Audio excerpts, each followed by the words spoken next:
everyone. My name is Melanie, and I'm here to talk to you guys today about wound care. So, how many people do you think are affected by wounds every year?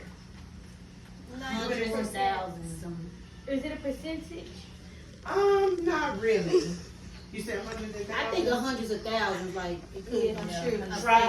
Try 7 million. Wow, 7 million people are affected by wounds every year. that's a lot of people.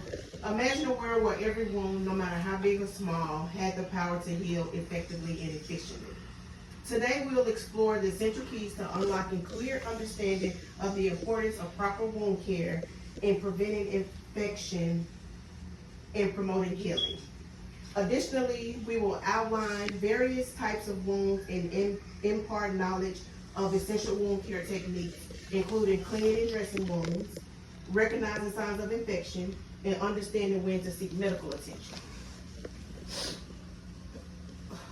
Wound-related conditions are as significant as cancer. The chronically wounded population has a $50 billion impact on the healthcare system annually. Nearly 7 million Americans are living with chronic wounds, yet only 1 in 4 patients will receive treatment. Chronic wounds are projected to increase 2% annually over the next 10 years, fueled by the growing Asian population, rising rate of diabetes, and increased obesity. That's per the Hologics.com website. That's a website that specializes in wound care out of Florida. There are various types of wounds, which are categorized based on the disease process or the type of injury. Most wounds are caused by trauma, such as bumping a table, getting a finger caught in the door, or being scratched. The factor that hinders wound healing is the underlying disease affecting the individual. A healthy young adult is likely to heal without needing specialized care. However, conditions such as diabetes, venous and arterial diseases, and poor nutrition can impede the body's ability to heal. Diabetes is particularly prevalent among people over 65 years old, with 1 in 4 individuals in that age group affected. In the overall U.S. population, 11.6% have diabetes, and 22% of these cases are undiagnosed. Diabetic foot ulcers significantly increase the risk of amputation by 85%, and more than 50% of those patients may need a second amputation within 2 years. Additionally, 30% of these patients may pass away within 5 years. Any person with an open wound and underlying health issues should immediately seek medical attention for the wound. And this information those statistics are from the CDC website as of 2023. It is important to remember that wounds and injuries are common, but they usually heal quickly with proper treatment and care. However, if bacteria enter the wound, an infection can develop. Minor wound infections can be treated at home, but proper wound care is crucial in preventing infections. First, it is important to thoroughly wash your hands with warm water and soap before touching the wound to prevent the introduction of bacteria. You can do this by, any tools that you're going to use to also have contact with the wound, it's going to need to be sterilized as well, and you can do that by using rubbing alcohol or hot soap and water to put before you put it on the wound. After an injury, you clean the wound carefully with mouth soap and water and gently pat it dry. Avoid using hydrogen peroxide because hydrogen peroxide take away all the good bacteria and it can irritate the skin. The wound care clinic I work at, they actually highly recommend that you only use saline solution to clean wounds. If prescribed any antiseptic solution by the doctor, you put it on the wound and cover it with sterile gauze and secure it with a non-stick dressing and adhesive tape and bandages. Remember to change the dressing regularly or as instructed by your healthcare provider. If you experience any increase in pain, redness, swelling, drainage from the wound, seek medical attention immediately because those are signs of infection. When recognizing signs of infection in a wound is crucial for timely medical intervention. Some common signs of infection include increased redness and warmth at the site of the wound, swelling, pain, tenderness, foul odor, and the presence of pus or cloudy fluid that's coming out of the wound. Wound care infections, including sepsis or bacteria infections, can vary based on several factors, including the type of severity of the wound, the overall health of the individual, and the quality of medical treatment received.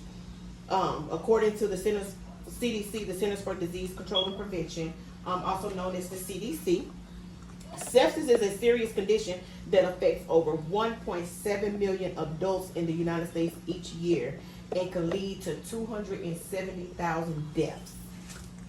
While not all cases of sepsis originate from wounds, untreated infections from wounds are a significant contributing factor. Certain conditions such as diabetes, obesity, poor mobility, smoking, it can also make your wound more vulnerable to infection. If the wound does not seem to be healing, of course, seek medical attention. So if you think it's an emergency, always go to the doctor for the wound if you think it's infected. It is crucial for everyone to understand the significance of proper wound care in preventing infection and promoting healing. By following basic wound care techniques and recognizing signs of infections, we can effectively support the healing process and avoid complications. It is essential to adhere to healthcare provider recommendation and utilize available resources to ensure optimal wound healing. With this knowledge, we can work towards a world where every wound has the potential to heal effectively and efficiently. I got one question. Yes. So if the wound don't heal correctly, like what could be like the type of complications? It can lead to amputation. You can be a long time like wound care patient, but most severely it can be the amputation, or you can get an infection, which is sepsis, infection in your bloodstream, and it can kill you. I also have a question. Yes. As far as the diabetes statistic, do you think that is it more common for poor wound hygiene or care is the cause of more diabetes death, or is it just the disease? Well, according to CDC and what I know from working at the wound care center, it's a combination of both. Uncontrolled diabetes could lead to wounds. Of course, like I explained earlier, certain ways to get wounds of bumping, scraping, scratching, that could turn into a deadly wound, especially if you're a diabetic patient. Okay. It is imperative that diabetic patients take care of themselves, because any wound, they already have that weakened immune system due to the diabetes, that a wound can kill them. So essentially, diabetes just makes it like harder for the wounds to heal. It does. Diabetes is a contributing factor in poor blood flow, which is when, as I spoke about briefly earlier, that is the venous and arterial diseases. Okay, thank you. You're welcome. Thank you guys for coming to for listening to my speech. And do anyone have any more questions? No, ma'am. Thank you so much, you I guys. do have a question. Okay. Sorry. I just wanted to know, what is it, saline solution? And, what is it, accessible outside of the doctor's office, like hydrogen peroxide? It is. Okay. And then one thing about it, like if you you can buy it over the counter, because you can just go to the pharmacy and you can get it. But also when you are a wound care patient, like they send it to you in loads and loads and loads, but it is over the counter, so you can go to the pharmacy and purchase it.